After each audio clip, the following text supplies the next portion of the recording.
Пожалуй, ни одному творению рук человеческих не посвящено столько ласковых, уважительных и проникновенных слов, сколько хлебу. Это поистине чудо, без которого немыслимый и походный ужин у костра, и роскошный стол ресторана. А чего стоят народные пословицы и поговорки о хлебе? От всемирно известной «хлеб всему голова» до тех, что не на слуху, но очень поучительных. В мирное время эти простые истины воспринимаются как должное, но в преддверии войны, когда на горизонте нависла угроза небывалых масштабов, хлеб стал символом выживания, основой продовольственного фронта.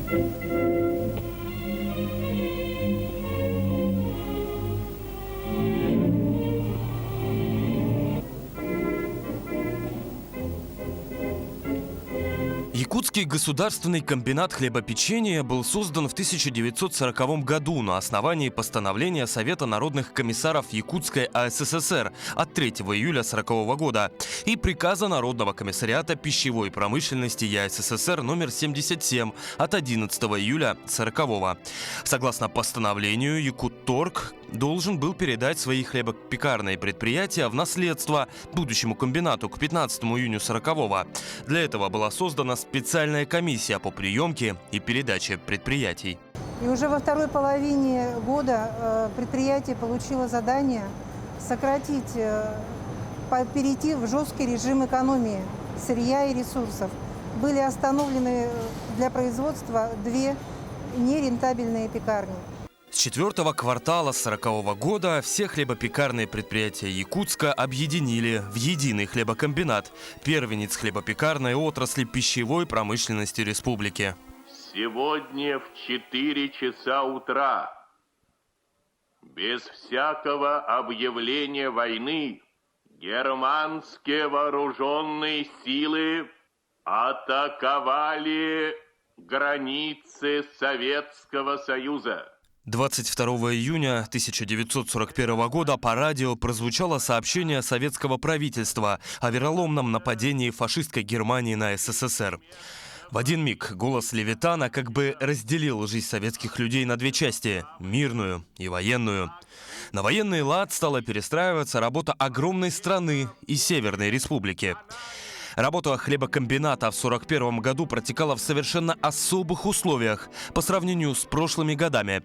Поэтому и выполнение производственного плана проходило с большими изменениями, отмечал в объяснительной записке к балансу за 1941 год второй директор Николай Иванович Левов. Первая половина года протекала в условиях мирного строительства, что давало возможность из месяца в месяц повышать выработку продукции. Вторая половина года проходила в условиях военного времени, и вполне естественно, что перед хлебокомбинатом были поставлены совершенно иные задачи, которые заключались в том, чтобы особенно усилить экономию в расходовании государственных фондов сырья. О том, как мужественно, преодолевая трудности, трудились работники хлебокомбината, говорит тот факт, что 67 из них были награждены очень почитаемой в те годы медалью за доблестный труд в Великой Отечественной войне.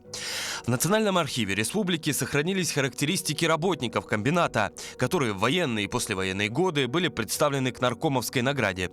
Читаешь, а перед глазами образы простых людей, рядовых фронта за линией фронта, которые не гнались за наградами, а просто честно и добросовестно выполняли свою нелегкую работу. Баженов Иван Кузьмич, бригадир бараночного цеха в системе хлебопечения, работает 16 июля 1937 года. К работе относится добросовестно, за что не раз был премирован дирекцией хлебокомбината, и ему присвоено звание стахановца.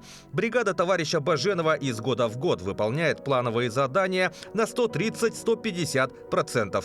Своим честным и ударным трудом Иван Кузьмич завоевал высокий и заслуженный авторитет среди работников комбината. Бессменные стахановки. Такая запись есть во многих характеристиках работниц хлебокомбината военного времени.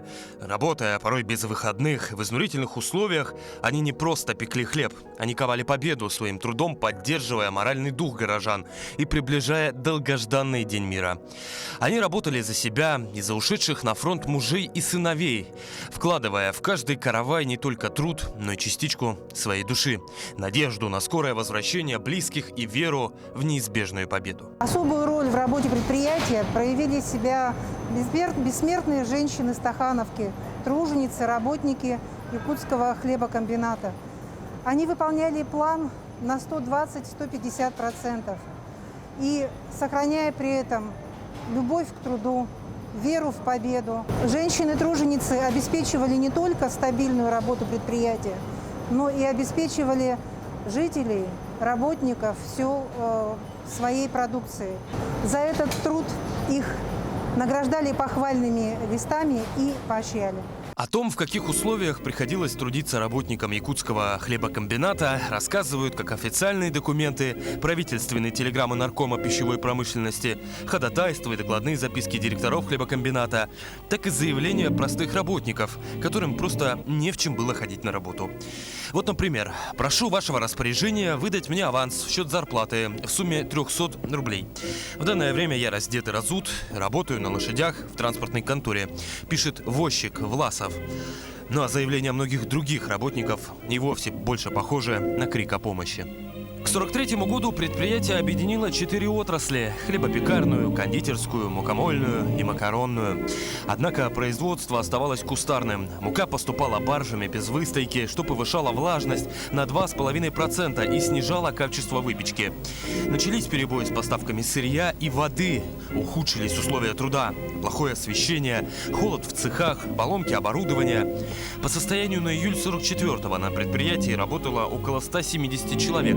Из них около 148 женщин и всего около 22 мужчин. Возраст работников варьировался от подростков до взрослых, старше 25 лет. Основная часть коллектива составляли молодые женщины трудоспособного возраста. Победный 45-й коллектив якутского хлебокомбината встретил со слезами радости на глазах и ощущением выполненного долга. Годы войны стали для них настоящим испытанием, закалили характер и укрепили веру в свои силы. Их жизненно важный вклад в обеспечение продовольственной безопасности города, республики, в поддержку фронта был неоценим. Благодаря их неустанному труду, несмотря на голод и лишения, Якутск выстоял.